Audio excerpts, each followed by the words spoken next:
Malaikat Jibril usul ka Gusti Allah, ya Rabb, tolong beritahu saya, pangbejakeun ka abdi, bere nyaho abdi coba saha anu panghebat-hebatna jelema anu ibadah, panghebat-hebatna jelema anu ibadah saat ieu. Cak Gusti, ulah nyaritakeun anu luhur pangkat nu hebat ibadah. Tingali di gunung Syria, di Lubnan aya guha, sok kadinya. Malaikat Jibril langsung datang kadinya, ya karim, assalamualaikum. Begitu ngobrol, eta jelema teh sapoe-sapoe ting sare nangan sajam. Ibadahna teu eureun-eureun salat, baca Quran, zikir jeung maca sholawat. Awakna ge geus lain awak model kos urang. Aya nu kuru ge di dieu bengek. Lain eta. Kuru ibadah. Tapi cahaya muncul. Daharna hanya sisa-sisa manusia eta ge ketika dibutuhkeun.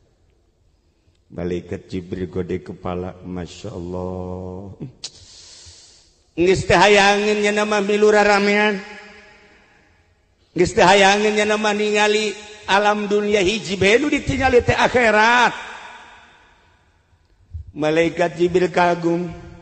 Setelah kagum keluar, sababaraha meter tidinya aya jelema nu keur mabok. Ngagali taneuh deuk nyieun pager lantaran mabok sakilan geus diliangan eta tihang teu daek asup-asup mabok atuh peing deuk kumaha kok hanya sadik ieu ngagilek deui ka dieu ngagilek deui oleng tuh sia seri bang mabok sia ayawan gua sia. Ku malaikat Jibril di deketan gadinya, cek benak hati anak muda, ulah-ulah dek nulungan aing sia kai. Kanyahoan ku malaikat Jibril. Gerintes hatena seperti eta.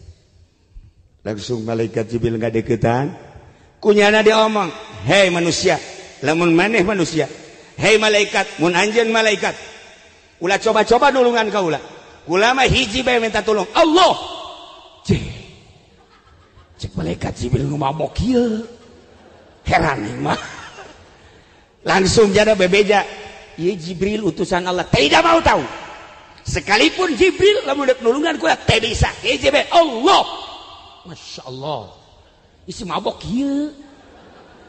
Ya Allah, mantap hati-hati. Pak Kapolsek, nu mabok jangan setiapnya mabok tangkep. Jangan, rantai saja. Allah karim. Guys, malaikat Jibril usul ka Gusti Allah, ya Rabb. Aya dua sosok manusia nu aneh. Nu hiji ibadah di guha anu luar biasa, nu hiji pemabok. Tetapi aya perbedaan pandangan.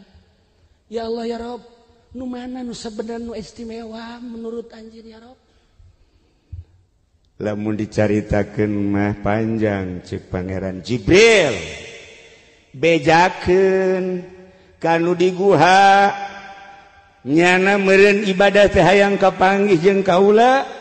Kaula rek manggihan nyana setelah ngasupkeun gajah ka jero liang jarum 1000 bejakeun. Bejakeun kanu mabok.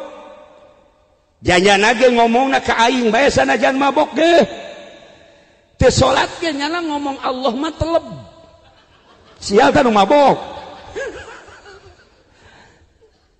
Bejakeun aing nu agung kula nu agung rek manggihan setelah 1000 gajah diasupkeun ka liang jarum. Sampaikan. Malaikat Jibril langsung datang deui ka guha. Ki, kula ibadah hayang kapanggih jeung Allah hayang mi'raj. Allah bakal manggihan ka anjeun. Alhamdulillah. Tetapi dengan catatan ke Allah rek ngasupkeun heula gajah 1000 ka liang jarum.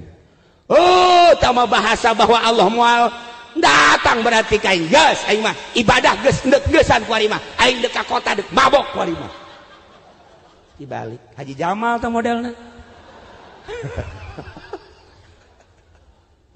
Coba datang ka nu mabok ceng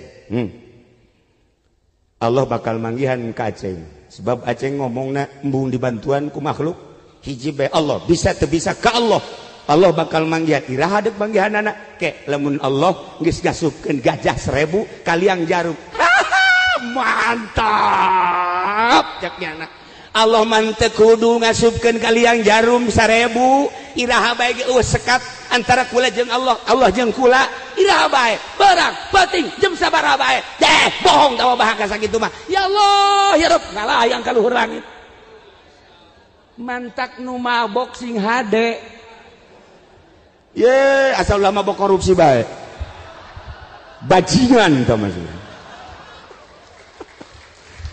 Nah cerita tentang Isra sering tertuju ke Kangjeng Nabi cerita tentang Mi'raj luar biasa nu kuari dek dicaritakeun mah kumaha urang bisa Isra jeung Mi'raj lantaran percikan Nabi aya di hati dunia langit bumi katut eusina dipuateun di hate moal mahi tetapi Allah dipuateun di hate orang mukmin asup Masya Allah karim percikan Kangjeng Nabi ketika Allah qabada qabdatan min nurihi sagenggam dicokot dijadikan cahaya Kangjeng Nabi dijadikan manusia kabeh berikut jeung alam-alam ya Allah tersadar orang teh bahwa di diri orang aya percikan Kangjeng Nabi Muhammad sallallahu alaihi wasallam mantak moal dateng ka teu sorga kajen kukumaha Kapolsek sorga Kapolres sorga Kapolri sorga cuman diperhitungkeun heula keuna ngojai di neraka jahanam sakedeung 1000 tahun lamun teu bener ya lewatnya ka ditu lewat ka sorga set lewat teuing teu kitu teu malalagaan jak kiai ge nu ka neraka loba atuh komo polisi atuh ieu mah keur carita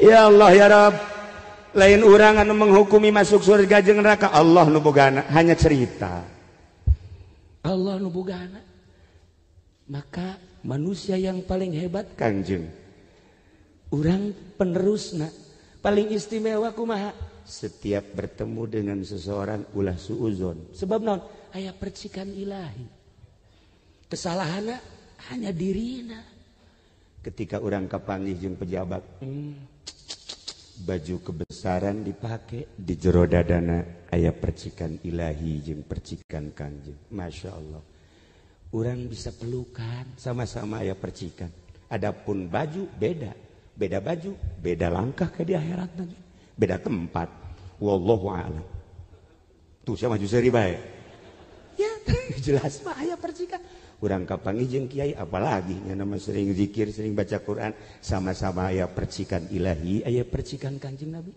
ketika urang kapanggih jeung kafir sarua bae mantak naon pelukan sama-sama hamba Allah di jero dadana aya percikan ilahi cuman tidak terbuka nah kapanggih urang jeung nini peluk nini kapanggih jeung jahe lebih erat tuh kahayang sia kan dasar bajingan kembali kumaha carana sangkan urang bisa Isra kumaha carana sangkan urang bisa Mi'raj dalam artian Isra lempang ti peuting hartina lempang ada satu yang dicari hartina peuting adalah gelap ada satu yang dicari lantaran belum bersinar maka dengan Isra tidak akan husul ilallah kudu Mi'raj bertemulah Kangjeng Nabi dengan Allah maka urang mi'rajkeun sok carana kumaha babari sebab di kolbu urang geus aya Allah di kolbu urang geus aya Muhammad cuman tinggal nyingkapkeun ada beres nah lamun urang ningali perjalanan-perjalanan para waliullah kabeh geus tersingkap. Syekh Maulana Mansuruddin bisa salengkah ka Banten. Lamun Syekh Syarif Hidayatullah ti Cirebon ka Banten cuman perem doang la ilaha illallahul jalilul akbar blak datang ke Banten. Babacaanana sakitu la ilaha illallahul jalilul akbar. Baca ku Haji Pendi la ilaha illallahul jalilul akbar sak kasumur. Model heran yang babacaan aja eta keneh. Akhirnya tuh Syekh Syarif Hidayatullah datang ke Banten, Syekh Mansuruddin datang ke Banten, kunaon Haji Pendi kasumur. Salah maca apa kumaha sih? Masya Allah. Salah nyingkapkeunana.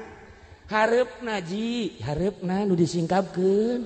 Ulah tukang atuh kenal pot mah. Ya Allah ya Rabb. Nah, singkapkeun hate urang ya Allah. Allah ngadamel ruh. Aya tempat nu mentak di ngaranan alam ruh. Setelah Allah ngadamel ruh, ngadamel alam dunia. Sanes Allah ngadamel alam dunia, ruh diturunkeun hiji-hiji setelah dikhitab ku Gusti Allah. Dihitab ku Gusti Allah. Naon tah kaula lain pangeran anjeun? Golu bala syahidna sumuhun. Gusti teh pangeran abdi roh wauh jeung Allah, roh deket jeung Allah. Turunkeun hiji-hiji roh teh sesuai jeung tempatna ka jasad masing-masing. Melalui cai diturunkeun ka cai heula set baseuh roh. Ti cai diturunkeun ka lempung ka taneuh. Maka bobolokotlah roh. Setelah diturunkan ke tanah, diturunkanlah ke angin, membekulah roh. Setelah diturunkan ke angin, diturunkanlah ke sana, jadilah keras. Ialah doa ayat di awak Quran. Ayat jasad terbuat tina anasirul arba'ah, cai, tanah, angin, jeung sana. Di tengah-tengah awak Quran ayat ruh. Singkapkeun geura supaya orang bisa Isra Mi'raj manggihan Lailatul Qadar. Lailatul Qadri khairum min al. Masya Allah.